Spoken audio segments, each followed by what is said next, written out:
পবিত্র আত্মা আমাদেরকে সাহায্য করবে। যে কি আমি পবিত্র থাকতে পারবো না, আমার দ্বারা হবে না, যখন আমি পারি না, তাহলে পবিত্র আত্মা আমাদের মধ্যে আসবে আর আমাদেরকে কি করবে, সাহায্য করবে। আর আমরা যেটা বুঝতে পারি না, পবিত্র আত্মা আমাদের কি করবে, বুঝাই দেবে। যদি পবিত্র আত্মা আমাদের মধ্যে না আসে, পবিত্র আত্মা যদি আমাদেরকে সাহায্য না করে, তাহলে আমরা কিছু করতে পারবো না। আমি মানুষকে কেবল দেখাবো কি আমি পবিত্র আছি, আমি ঠিক আছি, আমি সুন্দর আছি, আমি সব কিছু করতে পারি, আমি পড়াশোনা আছি, সব কিছু আছি। এই সব কিছু আমরা মানুষকে দেখাইতে পারবো, কিন্তু আমরা সত্যের মধ্যে আমরা পবিত্র হইতে পারবো না, যখন পবিত্র আত্মা আমাদের মধ্যে যদি না আসে। আর পবিত্র আত্মা যদি আসে, তাহলে আমাদেরকে সব কিছু করার জন্য আমাদেরকে কি করবে, শক্তি দেবে, সাহায্য করবে, আর আমরা সহজে সব কিছু করতে পারবো। পাশাপাশি আমরা একটু বুঝতে পারি, পবিত্র আত্মা আমাদেরকে সাহায্য করতে পারবে, সব জিনিসে আমাদের সাহায্য করতে পারবে। কেমন করে পেতে পারি এবং কে গ্রহণ করতে পারে? পবিত্র আত্মাকে কেমন করে পেতে পারি এবং সেই পবিত্র আত্মাকে কে গ্রহণ করতে পারে? কেমন করে পেতে পারি এবং কে গ্রহণ করতে পারে? প্রশ্নের উত্তর আমি যেটা জানি হচ্ছে, বাইবেলের বাক্য বলছে যে পবিত্র আত্মা আমরা তখনই পাই যখনই যিশুকে গ্রহণ করি, দাদা বললেন এখনই। তো সেটা তো আমরা বাপ্তিস্ম নিয়ে বা বিশ্বাস করছি পবিত্র আত্মা পেয়ে যাচ্ছি, কিন্তু তার পবিত্র আত্মার যে কার্য আমাদের মধ্যে থেকে আসছে না। যখনই আমরা প্রার্থনাতে অবিরত থাকতে পারবো, ঈশ্বরের প্রভু যিশুর সহভাগিতার মধ্যে থাকতে পারবো এবং পবিত্র আত্মার জন্য যেভাবে আমরা মনে করি যে অনেক বিশ্বাস করেছি, প্রভু যিশু বলছেন এক জায়গায় যে আমি পিতার ইচ্ছা ছাড়া কিছু করতে পারি না, পিতা যদি না আমাকে সাহায্য করে আমি কিছু করতে পারি না। তাহলে পরমেশ্বর পিতার অনুগ্রহতে আমরা সবকিছু করতে পারি। সেরকম ভাবে প্রভু যিশু প্রার্থনা বা তার উপবাস প্রার্থনা সমস্ত কিছু যখন আমরা থাকতে পারবো, তখনই আমরা আমাদের মধ্যে পিপাসিত থাকবে যে আমি ঈশ্বরের প্রার্থনা করছি তো, আমি ঈশ্বরের আরাধনা করছি তো, আমি ঈশ্বরের সেবায় আছি তো, আমি আমি কোনো পাপের জায়গায় যাচ্ছি না তো, পাপ করছি না তো। যখনই আমরা পবিত্রভাবে থাকতে পারবো, ঈশ্বরের সম্পূর্ণ লেগে থাকতে পারবো, তখনই কিন্তু পবিত্র আত্মা আমাদের জীবন আসবে। হালেলুয়া। তারপরে প্রশ্নটা কি ছিল? এই এরকম ভাবে কে পেতে পারে? আমরা প্রত্যেকেই পেতে পারি, যদি আমরা সেই পাপের জগৎ থেকে বেরিয়ে এসে পবিত্রভাবে জীবনযাপন করতে পারি। কারণ পবিত্র আত্মা, আমরা বলছি তো পবিত্র আত্মা, বলছি পবিত্র আত্মা, কিন্তু পবিত্র আত্মা পাওয়ার জন্য কি আমাদের হৃদয় থেকে আমাদের শরীরকে পবিত্র করছি? পবিত্র আত্মা কোথায় থাকতে পারে? বাইবেলে লেখা আছে যে ঈশ্বর বলছেন এই শরীর হচ্ছে মন্দির, এই মন্দিরকে যে নষ্ট করবে ঈশ্বর তাকে নষ্ট করে দেবে। লেখা আছে না এই কলসীয়তে লেখা আছে, করন্থীতে। তাহলে সেই মন্দিরকে যেন পবিত্র করে রাখি। আর পবিত্র আত্মা কোথায় থাকবে? খারাপ জায়গাতে থাকে না, নোংরা জায়গায় থাকে না, পবিত্র জায়গা থাকে, পরিষ্কার জায়গা থাকে। যে জানার মতো তাদের মধ্যে বিশ্বাস থাকতে হবে এবং পবিত্রভাবে জীবনযাপন করবে, তার সেই ব্যক্তি একমাত্র পবিত্র আত্মা পাওয়ার যোগ্য। হালেলুয়া। আপনারা জানি না বুঝতে পেরেছেন কিনা। বাকি পবিত্র আত্মা এলে কি পরিবর্তন ঘটতে পারে? পবিত্র আত্মা এলে কি পরিবর্তন ঘটতে পারে বলুন। আচ্ছা শুভঙ্কর। আমি প্রথমে কিছু বলার আগে আমি একটা কথা বলে দিই। প্যানেল হচ্ছে এরকম একটা জায়গা যে এরকম নয় যে আমরা বলে যাব আপনি শুনে যাবেন, আপনারাও বলবেন। আমরা এখানে এরকম কেউ নয় যে আমরা সর্বজ্ঞানী, যে বসে আছি আমাদের মাথায় সমস্ত জ্ঞান আছে। আমরা এরকম আশা করি আপনার কাছ থেকেও প্রশ্ন আসবে, সেখান থেকেও নলেজ হবে। তো আমরা চাইবো আপনি এরকম নয়, এরকম মনে হচ্ছে আপনি টিভির পর্দায় দেখছেন আর আমরা সবাই বিজ্ঞাপন দিচ্ছি আর আপনাদের কাজ হচ্ছে টিভি বন্ধ করে দিলে সবচেয়ে, এরকমটা নয়। আপনাদের মাথায় যা প্রশ্ন আসতে পারে, এরকম নয় যে এটা বলবো কে কি ভাববেন, কে কি ভাববে এই কথা ভাবার দরকার নেই। আপনার খিদে আপনি বলতে পারেন। তো কেননা আমি এইটুকু কথা বলি যে আমি আপনার বাড়ির ছেলে, এরকম কোনো ভাবার দরকার নেই বাইরে থেকে কে এসছে কি কি ভাবে, এরকম কেন মাথায় আছে যদি বার করিয়ে দিতে পারেন, তো বলতে পারি। তো আমি আর একবার আসবো তাদের কাছে এই প্রশ্নটা কি ছিল? পবিত্র আত্মা এলে কি পরিবর্তন করতে পারে? প্রথম প্রশ্ন হচ্ছে যে আমি একটা কিছু ছোট ছোট প্রশ্ন দিয়ে উত্তরগুলোকে শেষ করব। প্রশ্ন এসেছে যে পবিত্র আত্মা এলে কি কি পরিবর্তন হতে পারে। প্রথম প্রশ্ন হচ্ছে যে পবিত্র আত্মা আমরা কেন চাইছি, এটা আমাদেরকে জানতে হবে। পবিত্র আত্মা আমরা তো এইরকম ছিলাম ভালো, আমাদের মধ্যে পাস্টার রয়েছেন, উনি বললো যে সাক্ষ্য হওয়ার জন্য পবিত্র আত্মা আমাদেরকে দরকার রয়েছে সমস্ত, কিন্তু আমরা কেন চাইছি তারপরে পরে তো পরিবর্তন হবে না। আমি জানি না যে আমার জামা কোথায় আছে বা আমি জামা পরবো কিনা, সেইটা জ্ঞান বা আমার সেই নলেজ হচ্ছে না, কিন্তু আমি বলছি যে আমি জামা পরবো। আপনি জামা পরবেন কেন? প্রশ্ন হচ্ছে আপনি জামা পরবেন কেন, বা আপনি পবিত্র আত্মা চাইছেন কেন? ঈশ্বরের বাক্য এইরকম বলে ডাক্তারের তার প্রয়োজন আছে যে অসুস্থ। যদি আপনার প্রয়োজন রয়েছে পবিত্র আত্মার, সেই কারণটা কি? যে এই কারণে পবিত্র আত্মা এলে একজন মানুষ সাধারণ থাকবে না, এটা ওয়ারেন্টি দেবো না, গ্যারেন্টি। কারণ আমরা যদি বাইবেল খুলি সেখানে অনেক মানুষ ভয়ে লুকিয়ে গেছিল, কিন্তু সেই ব্যক্তি উঠে পড়ে দাঁড়িয়ে বলেছে হ্যাঁ আমি যিশুকে, কেউ বলেছে হ্যাঁ আমি যিশুকে ক্রুশে দিয়েছি, কেউ বলেছে হ্যাঁ আমি যিশুকে জানতাম, কেউ আবার ক্ষমা চাইছে, কেউ আবার বড় ভাষায় কথা বলছে। এগুলো আলাদা আলাদা জায়গায়, কিন্তু প্রশ্ন হচ্ছে আমরা কেন পবিত্র আত্মাকে চাইছি। পবিত্র আত্মা এলে কি পরিবর্তন করতে পারে? পবিত্র আত্মা এলে আমরা তার সাক্ষ্য। আমি বড় বড় ভাবে আমি ঘুরিয়ে বলবো না, আমি শর্টে উত্তর দেওয়ার চেষ্টা করবো। পবিত্র আত্মা এলে আমরা তার সাক্ষ্য হবো। এবার প্রশ্ন হচ্ছে কিভাবে তার সাক্ষ্য হবো। সাক্ষ্য এটা নয় এইরকম এখনকার দিনে চার্চে এটা ট্রেন্ডিং হয়ে গেছে, আমার পেট ব্যথা হয়েছিল, আমার পেট ব্যথা ভালো হয়ে গেছে, আমার ছেলে মদ খেত, মদ খাওয়া ভালো হয়ে গেছে। এখন নেশামুক্ত অনেক জায়গায় কেন্দ্র খুলেছে, আপনি কি ওষুধ খাওয়া ভালো হয়ে যাবে, বমি হবে, এমনকি মদ খাওয়ার পরে খেলেই বমি হবে, আপনি পরিবর্তন হয়ে যাবেন, মদ খাবেন না। এটা বড় বিষয় না, কিন্তু বিষয় হচ্ছে আপনি পবিত্র আত্মাকে জানার পরে আপনি যে পাপ করতেন সেই পাপ থেকে ফিরে এসেছেন।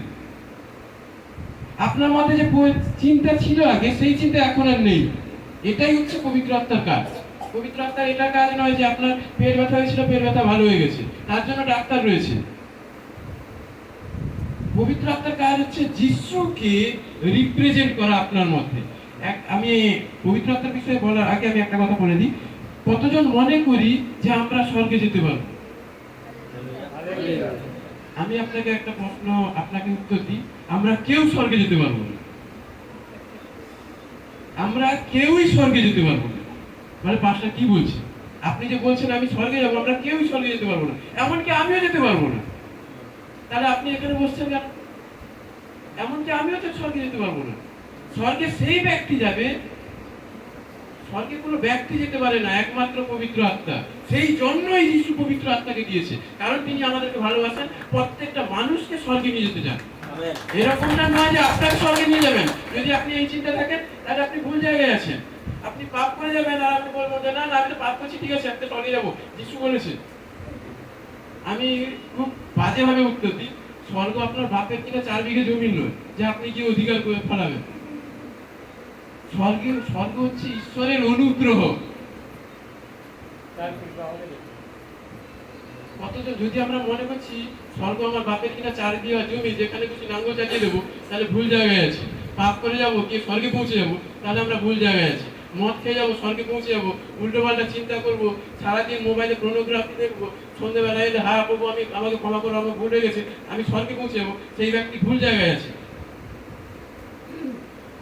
আমাদেরকে পবিত্র আত্মা সেই কারণে দরকার রয়েছে যাতে আমাদের পাপকে, তিনি পাপ থেকে আমাদেরকে দূরে সরিয়ে রাখেন। ঈশ্বর পাপীকে ঘৃণা করেন না, ঈশ্বর পাপকে ঘৃণা করেন। আর পাপকে সরানোর জন্যই পবিত্র আত্মা তিনি আমাদেরকে দিয়েছেন। আমরা কেউ এমনি যেতে পারি না পবিত্র আত্মাকে ছাড়া। যদি আপনি পবিত্র আত্মার হাত ছেড়ে দিয়েছেন তাহলে আপনি ভেবে নিন স্বর্গের জমিন আপনার জন্য নয়। বুঝতে পারছি? যদি এখানে যদি কারোর কোনো রকম প্রশ্ন থেকে থাকে আমরা বলতে পারি। হালেলুয়া। তো পাস্টার শুভঙ্কর যেভাবে বললেন, আমরা কি বুঝতে পেরেছি যে পবিত্র আত্মা এলে কি পরিবর্তন ঘটতে পারে? তার মাথায় কি কোশ্চেন আর ঘুরছে, আর আরো ক্লিয়ার হলে ভালো হতো এরকম মনে হচ্ছে। কি পরিবর্তন ঘটতে পারে? কি কারো কোনো কোশ্চেন আসছে না? যে কোশ্চেন আসা দরকার আছে। যত কোশ্চেন আসবে তত আরো মজা লাগবে এই বিষয়ে। দ্বিতীয় করন্থীয় 5:17 পদে লেখা আছে, ফলত যদি কেহ খ্রিস্টে থাকে তবে নতুন সৃষ্টি হইল। আমাদের জীবনে যদি পবিত্র আত্মা আসে তাহলে আমাদের নতুন সৃষ্টি হলো। আর দ্বিতীয়ত হচ্ছে, যদি আমরা গালাতীয় 5:8 দেখি, সেখানে লেখা আছে যে আমাদের জীবনে আত্মার যে ফল, সেই ফলগুলো আমরা আমাদের জীবনে আত্মা, আমাদের প্রশ্ন হলো কি পবিত্র আত্মা আমাদেরকে কি উন্নতি করতে পারে, নাকি কি পরিবর্তন করতে পারে? দেখুন একটা উদাহরণ, আগে একজন একটা কোম্পানি চালাচ্ছে, কোম্পানি খুলছে, 4 বছর হয়ে গেছে, আর ও কোনো কিছু যদি উন্নতি করে নেয়, না গাড়ি কিনে নেয়, ঘর বানায় নেয়, সবসময় যদি ও লোন উপরে লোন আনে, আর লোন বালা আছে ওকে টর্চার করে, আর ও ঘর ছাড়ি পালাই যায়, তাহলে আমরা ওকে বলতে পারি না কিন্তু বিজনেস করছে, কোনো সে একটা 2 নম্বর ধান্দা করছে, কি যে কোনো একটা অন্য ব্যাপার করছে। আর যদি ও ব্যক্তি যদি প্রথমে সবাই করতে হয়, চার চালানো তো কোনো অত সহজ নয়, বিজনেস কোম্পানি খোলার কত সহজ নয়, পেট্রোল পাম্প খোলার কত সহজ নয়, সব জিনিস কঠিন আছে। কিন্তু যখন পবিত্র আত্মা ও জিনিসে সাহায্য করবে, আর ও কোম্পানিটা কি হবে, মানে উন্নতি হবে। আমাদের মধ্যে যখন যাকে পবিত্র আত্মা আছে, ও ব্যক্তিকে প্রথমে কি করবে, একটা ডিসিপ্লিন শেখাবে, মানে কার সাথে কি রকম উঠতে লাগবে, কার সাথে কি রকম কথা বলতে লাগবে, কোন জায়গায় কি রকম যাইতে লাগবে, সব জিনিসটা প্রথম পবিত্র আত্মা আমাদেরকে শিক্ষা দেবে। আজকাল দেখো অনেকদের বাড়িতে যাওয়া কি, একটা বড় ব্যক্তি এলে আমাদের বাচ্চাগুলো কি করে চেয়ারের মধ্যে বসে থাকে, উঠে নেয়, নমস্কার করে না। আর যার ঘরে পবিত্র আত্মা আছে, যিশুর শিক্ষা আছে, ওদের বাচ্চাগুলো আগে উঠবে, আজকে হাত মিলাবে, প্রেস করবে। হালেলুয়া। আর যদি যার ঘরে পবিত্র আত্মা নাই, বড় হোক কি ছোট হোক, ও কি করবে, বসে থাকবে। বাইবেল আমাদের শিক্ষা দেয়, যার মাথার চুল পাকা, ও যখন আমাদের সামনে আসে উঠি দাঁড়াই যায়। আমরা যখন আমাদের বড় ব্যক্তি আছে, আমরা যে চেয়ারে বসে আছি, আমরা উঠি দাঁড়াই তোর সাথে কথা বলছি না, বসি কথা বলছি, এটা হচ্ছে প্রথম ডিসিপ্লিন। তারপরে নাকি এক ব্যক্তি যদি সাহায্য দরকার, মানে পরিবেশে কি ওকে উঠাইতে লাগে, কি করতে লাগে, ওকে আমরা চিনি কি না চিনি, আমরা আগে যাবো কি করতে, সাহায্য করতে যাবো যখন আমাদের পবিত্র আত্মা আছে। আর যাকে পবিত্র আত্মা নাই, চিনা লোক মানে যাকে যে চিনে, আর যার কাছে কিছু আছে, কিছু পাওয়ার জন্য সাহায্য করতে যাবে। আর যাকে পবিত্র আত্মা আছে, কিছু পাবে কি না পাবে, পার আশা নিয়ে দেয়, ও কি করে সাহায্য করে আত্মা দেখা আমেন, আমেন। বাহ, খুব সুন্দর।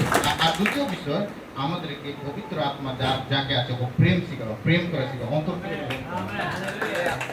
বাহ, ওর মাইনা রাখে না যে ও তো আমার পিসি হয়, আমার পিসা হয়, ও তো আমাকে জন্ম করার থেকে আমাদেরকে দেখতে আসে নাই, ও তো আমাকে ভুলি গেছে, আমি যখন অসুবিধায় ছিলাম আমাকে কোনো জিজ্ঞাসা করে না, আমি কেন ওর বাড়িতে যাবো, ওর সাথে আমি কেন ও আমি যখন ফোন করে, আমি যখন বিপদে ছিলাম আর ওকে ফোন করলাম, ও আমার ফোন রিসিভ করে না, আর ও যখন আমাকে ফোন করছে আর ওর ফোনকে আমি উঠাবো, এই জিনিসটা হবে না। ও চাই কি করুক না করুক, কিন্তু আমার ভিতরে পবিত্র আত্মা আছে, আমার কর্তব্যটা যখন আমাকে যিশু শিখাইছে ওইটা আমি করবো। Praise Lord।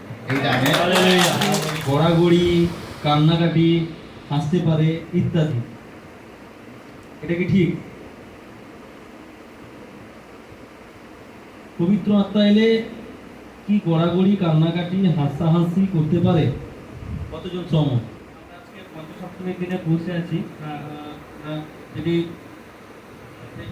যদি পুস্তকের 2 অধ্যায়, যখন পীড়িতেরা একসঙ্গে বসে প্রার্থনা করছিল, তখন আগুনের গোলা এসে তাদের মুখে, তাদের জিহ্বাতে উঠছিল, এবং তারা কি করছিল, বিভিন্ন বিভিন্ন জায়গার ভাষায় তারা প্রার্থনা করছিল।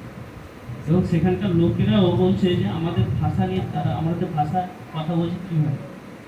প্রথমে কি হলো, তারা হয়তো মদ্যপান করেছে বা কোনো নেশার জিনিস খেয়েছে, এই জন্য এরকম করছে। কিন্তু তারা পবিত্র আত্মাতে পরিপূর্ণ হয়ে কিন্তু তারা প্রার্থনা করছে পরমেশ্বর। হয়তো অনেকে সেখানে পড়তেও পারে, কানতেও পারে, আমি জানি না এখানে, কিন্তু আমরা যদি মনে করি এটা হচ্ছে নিজেদের ব্যক্তিগত ইমোশনাল কাজ করে পবিত্র আত্মার মধ্যে, ঠিক আছে। হ্যাঁ, অনেকে ইচ্ছাকৃত হয়তো বলছে সে পড়ে যাচ্ছে, সে মনে পবিত্র আত্মা পেয়ে যাচ্ছে, আগেও পড়ে যায়, এটা কিন্তু পুরোপুরি নয়, ঠিক আছে। অ্যাকচুয়াল শরীর, যে আমাদের বডি এবং আমাদের আত্মাকে যদি ঈশ্বরের সঙ্গে কানেক্ট করি, তাহলে হয়তো আমরা সেখানে স্থির হয়ে দাঁড়াতে পারবো না, ঠিক আছে। পারবো কি সেখানে দাঁড়াতে? পারবো না, কারণ ঈশ্বরের উপস্থিতি তো ছোট নয় বা এত হালকা নয়, আমরা হালকায় নিয়ে নিচ্ছি। লেখা আছে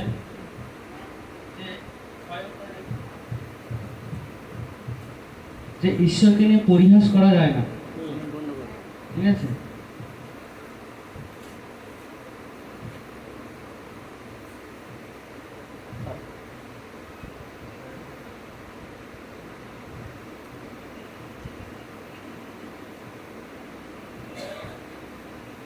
লেখা আছে, তোমরা ভ্রান্ত হইও না, ঈশ্বরকে পরিহাস করা যায় না, কেননা মনুষ্য যাহা কিছু বলে তাহাই কাটিবে। ঈশ্বরকে নিয়ে পরিহাস করা যায় না। এবং আমরা আগে থেকে যদি দেখি, লেখা আছে পবিত্র আত্মাকে যে অস্বীকার করবে তার জন্য স্বর্গরাজ্য খাইনি, তাই না? তার শাস্তি আছে। পবিত্র আত্মাকে আমরা যেন অস্বীকার না করি। কোথায় লেখা আছে? পুঁথিতে লেখা আছে। তো চলুন পবিত্র আত্মাকে, কেউ পবিত্র আত্মা যদি আমরা করি তাহলে আমাদের ক্ষমা নেই।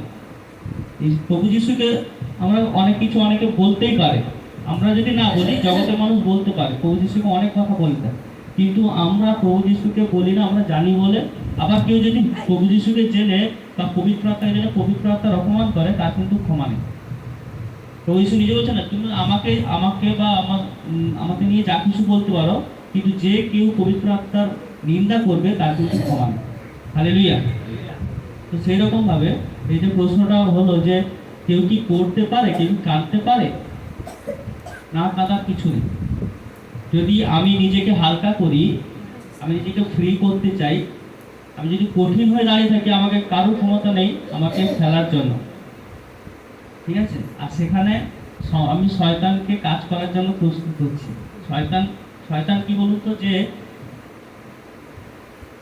এরকম ভাবে যে আমাকে ফেলবে নাকি, যখন মারপিট লাগে কি হয়, যে তাকে ফেলে দিচ্ছে, এটাকে ফেলে দিচ্ছে, আর যে একটু শক্তিশালী পাশে একটু সবার মানে হিরো হতে যায়, সে দাঁড়িয়ে থাকবে স্ট্রং হয়ে, তাকে ফেলু দিয়ে কোথায়। কিন্তু এটা হচ্ছে শয়তানের কাজ। আমি যদি নিজেকে ফ্রি না করি, আমি কোনোদিনও ঈশ্বর তাতে ফ্রি হতে পারবো না। নিজেকে ফ্রি করতে হবে। কিন্তু কেউ ইচ্ছুক, নিজের ইচ্ছা অনুসারে যদি সে কাজ করছে, তাহলে ঈশ্বরের উপস্থিতিতে সেটা রং। আমি যেটুকু মনে করি। এবার আপনাদের কি উত্তর আছে আপনারা বলবেন। তো এইটা হচ্ছে কাঁদতেও পারে, কাঁদলেও হালকা হয়। হালেলুয়া। নতুন জন্ম পাই পবিত্র আত্মা পেলে। পবিত্র আত্মা পেলে যখন আমরা নতুন জন্ম পাচ্ছি, তার মানে কি, বাচ্চা যখন নতুন জন্মায় কি করে? কাঁধে, পা ছড়ে, হাত ছড়ে, সমস্ত কিছু করে। তো আমরাও যখন পবিত্র আত্মা পাই তখন হতে পারে, কিন্তু পাস্টার শুভঙ্কর যেভাবে কথাটা বললেন, খুব ভালো বিষয়, যে পবিত্র আত্মা পেয়েছি, দিয়ে কান্নাকাটি করলাম, গড়াগড়ি করলাম, দিয়ে আবার একটা জায়গায় গিয়ে আমি অন্যকে কাঁদাচ্ছি, অন্যকে গড়াচ্ছি। বলো তাহলে ঠিক আছে? পবিত্র আত্মা পেলাম, নিজে গড়াগড়ি করলাম, এখানে কাঁদলাম, এখানে হ্যাঁ বুঝলাম পবিত্র আত্মা এসছে, পবিত্র আত্মা আসলে এই সমস্ত সাইন হয়। তারপরে আমি বাইরে গিয়ে মধ্যকরের সামনে গড়াগড়ি করছি, অন্য জনকে পিঠে গড়িয়ে দিচ্ছি, অন্য জনের চোখের জলের কারণ আমি হচ্ছি, তাহলে সেটা পবিত্র আত্মার কাজ নয় তো? তাহলে মোটামুটি ক্লিয়ার। আচ্ছা, এর পরবর্তী কোশ্চেন, পরভাষা পেলেই কি পবিত্র আত্মা পাওয়া যায়? আমাদের টাইম সীমিত হয়ে আসছে।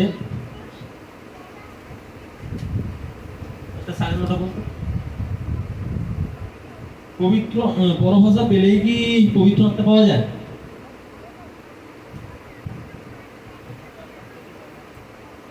পরভাষা পেলেই কি পবিত্র আত্মা পাওয়া যায়? আচ্ছা,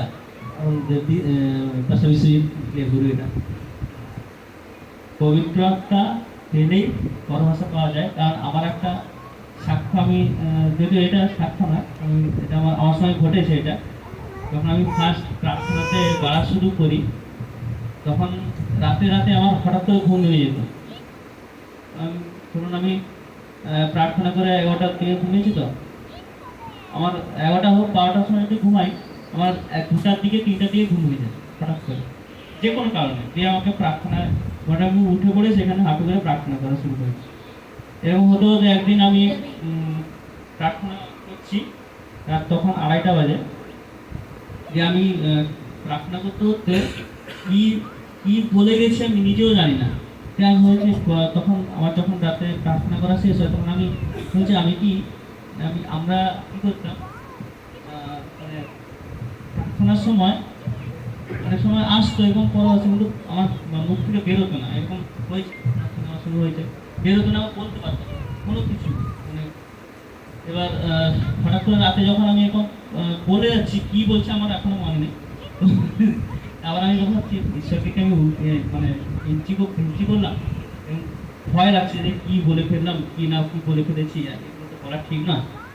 তারপরে ভাবলাম যে যা হবে হোক আমি আবার প্রার্থনা করে ক্ষমা চাইবো, এরকম করাটা উচিত হয়নি আমার। তারপর আমাদের একজন পাস্টরের সঙ্গে দেখা হয়েছিল এখানে শ্বশুরবাড়ি গেছে, উনি বললেন যে না এটা হচ্ছে পবিত্র আত্মার সাইন, পবিত্র আত্মা পেলে পরভাষা পাওয়া যায়। তো তারপরেই আমি যখন প্রার্থনা শুরু করি পরভাষা পাই, কিন্তু পরভাষা বলতে ওই বিভিন্ন ভাষার কথা বলেছে বাইবেলে, এই প্রেরিত পুস্তকে। তো আমি কোনোদিন হিন্দিতে কথা বলতে এতটা পারতাম না, হিন্দিতে প্রার্থনা করতেও পারতাম না। ধীরে ধীরে আমি হিন্দিতে প্রার্থনা করা শুরু করি এইটার পর থেকে, তারপরে পরভাষা পাওয়ার পর থেকে। তারপরে একটা কথা বিষয় বললো যে পবিত্র আত্মা পেলে সিস্টার সুস্মিতা বললো এটা হচ্ছে বাইবেল, এই বাইবেল পবিত্র আত্মা না এলে কিন্তু এর একটাও অক্ষর বা একটাও অক্ষরের মানে কেউ বলতে পারবে না। আমি সত্যিকারে বুঝতে পারতাম না এর মধ্যে লেখা কি লেখা আছে বা কেন লেখা আছে, কোনোদিনও বুঝতে পারতাম না। আমি চার্চে গিয়ে সবসময়ের জন্য পেছনে বসে থাকতাম, কারণ কি আমি এটা বুঝতেই পারতাম না। শুধু জানতাম কি প্রভু যীশু আমার জন্য মরেছে, আমার জন্য জীবিত হয়েছে, আমার সব পাপ ক্ষমা হয়েছে, এটা যদি কেউ বিশ্বাস করতে পাপ ক্ষমা হবে এবং সে সমস্ত বিপদ থেকে বা রোগ থেকে সুস্থতা পাবে প্রভু যীশুর নাম, এইটা আমি বিশ্বাস করেছি। কিন্তু এটা বুঝতে পারতাম না, কোনো দিনও বাক্য আমি বুঝতে পারতাম না, পড়ে যেতাম শুধু।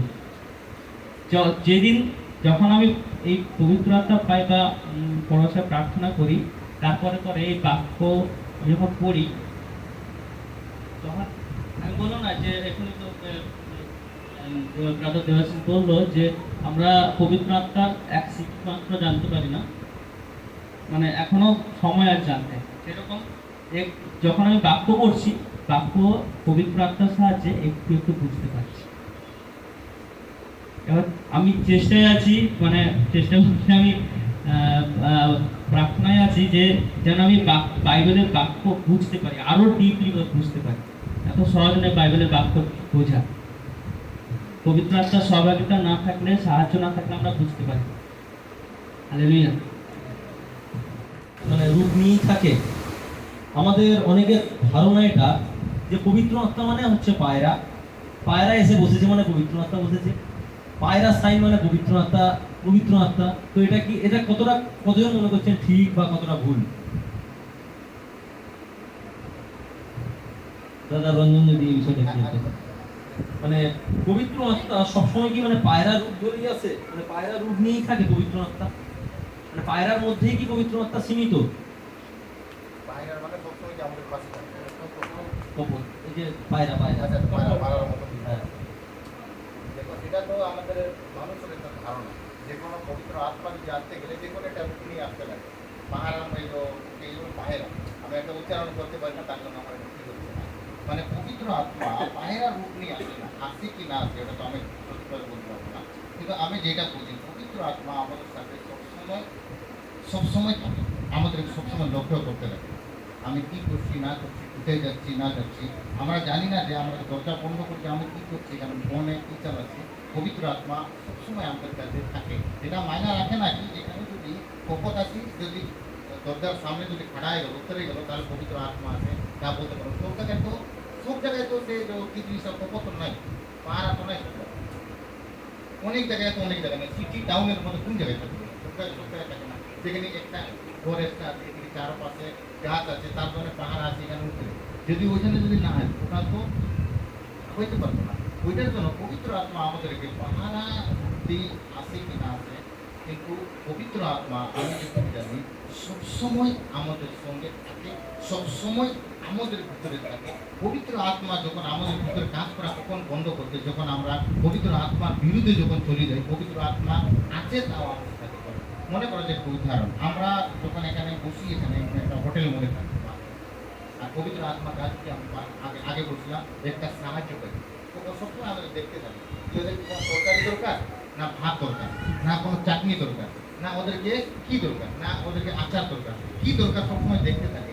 যত যে আমরা অনুমতি নেব তত তত কেউ আমাদেরকে কি দেবে না। ও কিন্তু আমাদেরকে মনে করা দেবে কি লাগবে কি, দাদা ভাত লাগবে কি, তরকারি লাগবে কি, জল লাগবে কি, সবসময় বলতে থাকে না। পবিত্র আত্মা আমাদের সবার মধ্যে কিছু বলতে থাকে, এটা কেউ বলতে পারে না যে আমাদের মধ্যে কথা বলে। প্রত্যেকদিন বলে কি তুই প্রার্থনা কর, বাইবেল কর, সাংঘাতিক কর, সবসময় কর। আমাদের প্রত্যেক এখানে যতগুলো লোক আছে সবার কাছে পবিত্র আত্মা রোজ কথা বলে, প্রত্যেকদিন কথা বলে। কারণ আমার আমার সঙ্গে সবসময় কথা বলে যে একটা ভালো কাজ করা যায়। কিন্তু আমার উপরে ডিপেন্ড করলো কি আমি ওই কাজটা ঠিক মতন করবো, আর পবিত্র আত্মাকে আমি সাহায্য করতে দিব কি না দেবো।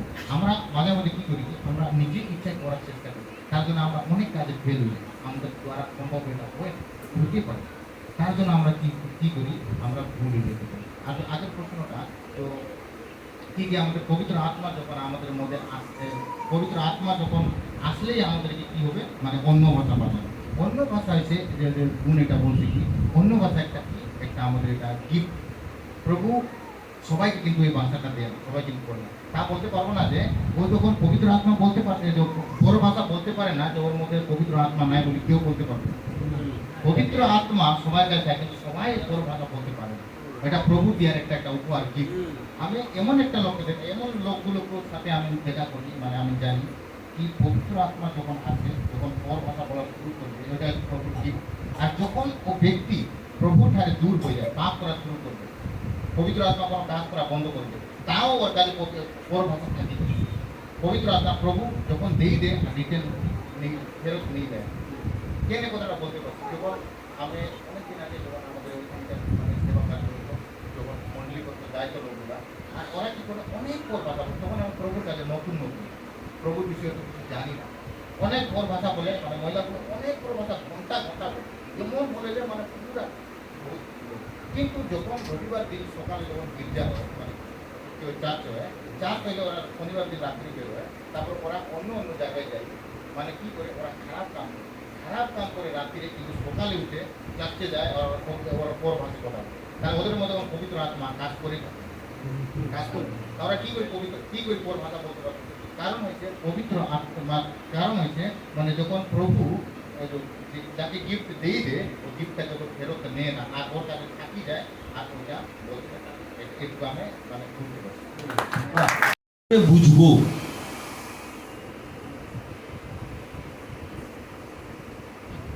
পবিত্র আত্মা এলে কি করে বুঝবো? দেখুন, যখন আমাদের মধ্যে পবিত্র আত্মা আসলে আমাদেরকে, আমি প্রথমে বলছিলাম যে আমাদের প্রভু ডিসপ্লেন শিখাবে, প্রেম শিখাবে। তারপরে আর মুখ্য বিষয় কি হলো, পবিত্র আত্মা যখন আমাদের মধ্যে আসবে, আমাদেরকে একটা মানে চান্স থাকে কি কিছু পাপ করার জন্য। আমাদের সামনে কোনো আছে কি আমাদেরকে ফায়দা হওয়ার জিনিসটা। আজকাল মানুষ, দুনিয়ার মানুষ কি চায়, ফায়দা চায়। ফায়দা হলে নাকি হাত ছাড়া কেউ করে না, মানে যে কি বলে, মানে বলে এই সুযোগের হাত ছাড়া করো না। কিন্তু পবিত্র আত্মা যখন যার কাছে থাকে, পবিত্র আত্মা আমাদেরকে কি করে, মানে ওই জিনিসটাকে আমাদের কি করে শিক্ষা দেয়। আমাদের সামনে মনে করো যে এখন একজনকে লোকসান করে একজন আমাদের ফায়দা পাই গেল। আজকে 1 কোটি টাকা আমি পাই গেলাম, এই 1 কোটি টাকা যদি আমি পাই গেলে আমাকে বাইরে বিদেশ যেতে লাগে না, কাজ করতে লাগে না, পরিবার ছেড়ে যেতে লাগে না। মানুষ কিন্তু টাকার জন্য মানে পরিবারকে ছাড়ি, গ্রামকে ছাড়ি, বন্ধু বান্ধবকে ছাড়ি, অনেক দূরে যায়, অনেক কষ্ট করে, অনেক পরিশ্রম করে থাকে। আর টাকা ওদের জন্য খুব মূল্যবান। টাকা না হলে আজকাল জানি কিছু করা যায় না, টাকা নাহলে গাড়ি কেনা যায় না, টাকা নাহলে বাসে ফ্রি কিনে যাবে না, রিক্সা ফ্রি দিয়ে যাবে না, কিলোমিটার হেঁটে আসা যায়। কিন্তু ওই টাকার যদি লোভ দেখায়, আমাকে যদি দেখায়, আজকে যদি 1 কোটি টাকা যদি আমাকে মনে করো লটারি যদি আমি আজকে কাটি, তাহলে আমাকে 1 কোটি টাকা পাবো। যদি পবিত্র আত্মা আমার ভিতরে আছে, বাক্য বলে কি তোমার কি লটারি কাটার জন্য নিচের, তাহলে আমি লটারিটা কাটবো না, লটারিটা আমি কাটবো না। তারপরে কি জন্য আমাদের যদি সুযোগ আছে, এর ঘরের মধ্যে কেউ নাই, আমি একাই আছি, তা আমার সাথে একটা বড় বিষয় মানে জিনিসটা আমাদের অনেক সন্তুষ্ট করার মতো জিনিস আছে। আর আজকে আমার মৌকা আছে, কেউ জানতেও পারবে না বাইরে, আর সুযোগ আছে আমার কাছে। ফুল সুযোগ আছে আর লোক সাপোর্টও আছে যে কে এই বিষয়ে কিছু বলতে পারবে না।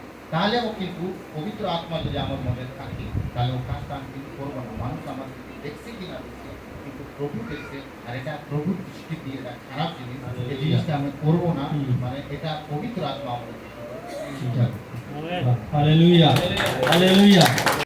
জোসেফের লাইফে যাই, সেখানে কিন্তু সুযোগ ছিল, সে একা ছিল, জামা কিন্তু পটিফারের স্ত্রীর কাছে ছেড়ে থেকে গেছিল, কিন্তু সে পালিয়ে গেছিল। পবিত্র আত্মার কাজ হচ্ছে এটাই। যদি এখনকার বিশ্বাসী কথাই বলি, ধরুন এইরকম একটা ব্যক্তি, এইরকম একটা যদি সুযোগ পাওয়া যেত বা দিত কেউ, সে কি করতো? হাম তো গির গেয়া ভাই, নাকি? কিন্তু দেখুন পবিত্র আত্মার কাজ কি? অ্যাকচুয়ালি সে কিন্তু নিজে থেকে বাঁচেনি, তাকে বাঁচানো হয়েছে। পবিত্র আত্মার, আমার পরে প্রশ্ন, পবিত্র আত্মার প্রধান কাজ হচ্ছে ঈশ্বরের সন্তান করা। পবিত্র আত্মার প্রধান কাজ হচ্ছে ঈশ্বরের সন্তান করা। তাহলে আমরা কেউ কি ঈশ্বরের সন্তান নয়? আমি আগেই বলেছি ডিএনএ, আমি আগেই আমার আমি এসেছিলাম ডিএনএতে। ঈশ্বরের পবিত্র আত্মার প্রধান কাজ হচ্ছে আমাদেরকে তার সন্তান করা। আমেন, আমরা কেউ হালেলুয়া, তার সন্তান নই। হালেলুয়া। বাহ, খুব ভালো উত্তর। একটা কথাতেই উত্তর শেষ, যে ঈশ্বরের প্রধান কাজ হচ্ছে, মানে পবিত্র আত্মার প্রধান কাজ হচ্ছে তার সন্তান করা।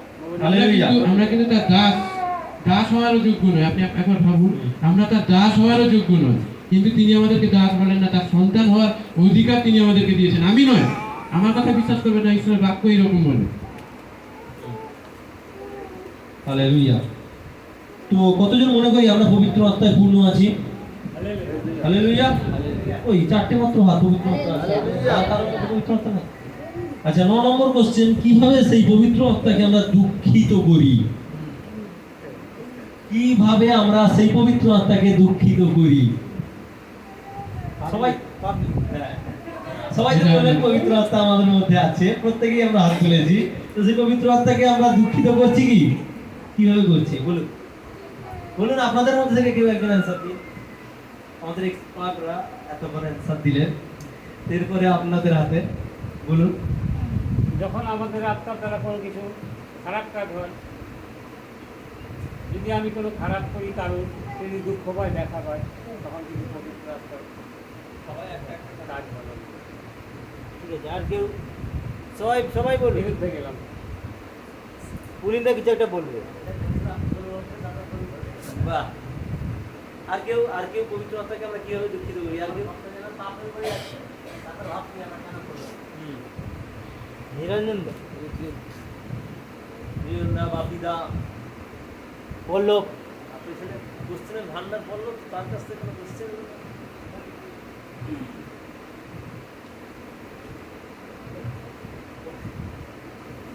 ভালো লাগলে এসব কথা শুনে আমি তো আশীর্বাদ পেলাম। পবিত্র আত্মা আমাদের সবচেয়ে ভালো লাগে দিকে আমাদের মনে মনে ভালো মন্দ বুঝতেই আসে। যখনই আমরা ভালোকে পেলে মন্দ কাজ করি, তখনই আমরা পবিত্র আত্মায় করি। আমরা ভালো কাজ পেলে তখনই আমরা ভাববো, নিজেকে যখন মনে করে ভালো করেছি, তখনই আমরা মনে করবো পবিত্র আত্মা কাজ করি। খারাপ করি তারপর দুঃখ করি।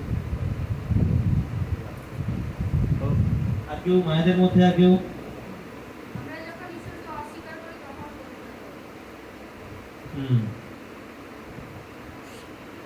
রাইট। আর কিছু? তাহলে আমরা এবারে হ্যাঁ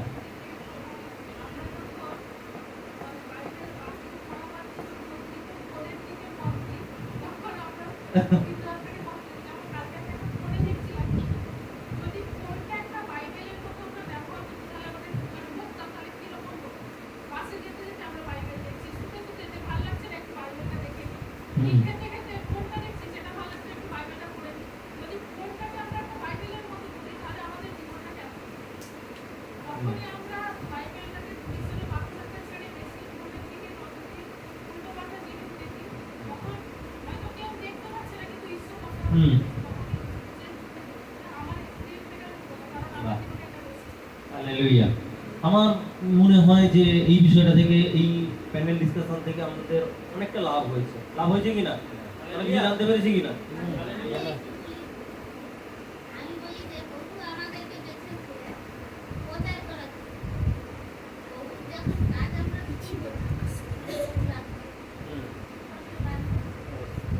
আমাদের আপনি বললেন যে সব শক্তির ক্ষেত্রে যে ওইটা একটা কোশ্চেন হচ্ছে একটা কোশ্চেন মানে কি আমাদের প্রত্যেক দিন সেই পবিত্র আত্মার দরকার এবং প্রত্যেক দিন আমার অনুতাপ করা দরকার এবং সেখান থেকে বেরিয়ে আসা দরকার। যাই হোক, আমি বিশ্বাস করি যে এই বিষয়টা থেকে আমাদের অনেক কিছু লাভ হলো। চলুন আমরা ছোট করে প্রার্থনা করে এরপরে আমরা পবিত্র আত্মা এলে কি করে বুঝবো। দেখুন, যখন আমাদের মধ্যে পবিত্র আত্মা আসলে আমাদেরকে, আমি প্রথমে বলছিলাম যে আমাদের প্রভু ডিসিপ্লিন শেখাবে, প্রেম শেখাবে। তারপরে আর মুখ্য বিষয় কি হলো, পবিত্র আত্মা যখন আমাদের মধ্যে আসবে আমাদেরকে একটা মানে চান্স থাকে কি কিছু পাপ করার জন্য। আমাদের সামনে কোনো আছে কি আমাদেরকে ফায়দা হওয়ার জিনিসটা। আজকাল মানুষ, দুনিয়ার মানুষ কি চায়? ফায়দা চায়। ফায়দা হলে নাকি হাত ছাড়া কেউ করে না। মানে যে কি বলে, মানে বলে এই সুযোগের হাত ছাড়া করো না। কিন্তু পবিত্র আত্মা যখন যার কাছে থাকে, পবিত্র আত্মা আমাদেরকে কি করে, মানে ওই জিনিসটাকে আমাদের কি করে শিক্ষাবে। আমাদের সামনে মনে করো যে এখন একজনকে লোকসান করে একজন আমাদের ফায়দা পাই গেল। আজকে 1 কোটি টাকা আমি পাই গেলাম। 1 কোটি টাকা যদি আমি পাই গেলে আমাকে বাইরে বিদেশ যেতে লাগে না, কাজ করতে লাগে না, পরিবার ছেড়ে যেতে লাগে না। মানুষ কিন্তু টাকার জন্য মানে পরিবারকে ছাড়ি, গ্রামকে ছাড়ি, বন্ধু বান্ধবকে ছাড়ি অনেক দূরে যায়, অনেক কষ্ট করে, অনেক পরিশ্রম করে থাকে। আর টাকা ওদের জন্য বহুত মূল্যবান। টাকা নাহলে আজকাল জান কিছু করা যায় না। টাকা নাহলে গাড়ি কেনা যায় না, টাকা নাহলে বাসে ফ্রি কিনে যাবে না, রিক্সা ফ্রি দিয়ে যাবে না, কিলোমিটার হেঁটে আসা যায়। কিন্তু ওই টাকার যদি লোভ দেখায়, আমাকে যদি দেখায়, আজকে যদি 1 কোটি টাকা যদি আমাকে মনে করো লটারি যদি আমি আজকে কাটি, তাহলে আমাকে 1 কোটি টাকা পাবো। যদি পবিত্র আত্মা আমার ভিতরে আছে, বাক্য বলে কি তোমার কি লটারি কাটার জন্য নিচের, তাহলে আমি লটারিটা কাটবো না, লটারিটা আমি কাটবো না। তারপরে কি জন্য আমাদের যদি সুযোগ আছে, এর ঘরের মধ্যে কেউ নাই, আমি একাই আছি, তা আমার সাথে একটা বড় বিষয় মানে জিনিসটা আমাদের অনেক সন্তুষ্ট করার মতো জিনিস আছে। আর আজকে আমার মৌকা আছে, কেউ জানতেও পারবে না বাইরে। আর সুযোগ আছে আমার কাছে, ফুল সুযোগ আছে, আর লোক সাপোর্টও আছে যে কে এই বিষয়ে কিছু বলতে পারবে না। তাহলেও কিন্তু পবিত্র আত্মা যদি আমার মধ্যে থাকে, তাহলে ও কাজটা আমি কিন্তু করবো না। মানুষ আমাদের দেখছে কি না দেখছে, কিন্তু প্রভু দেখছে, আর এটা প্রভুর দৃষ্টি দিয়ে এটা খারাপ জিনিস, এই জিনিসটা আমি করবো না। মানে এটা পবিত্র আত্মা আমাদের শিক্ষা। Hallelujah, hallelujah.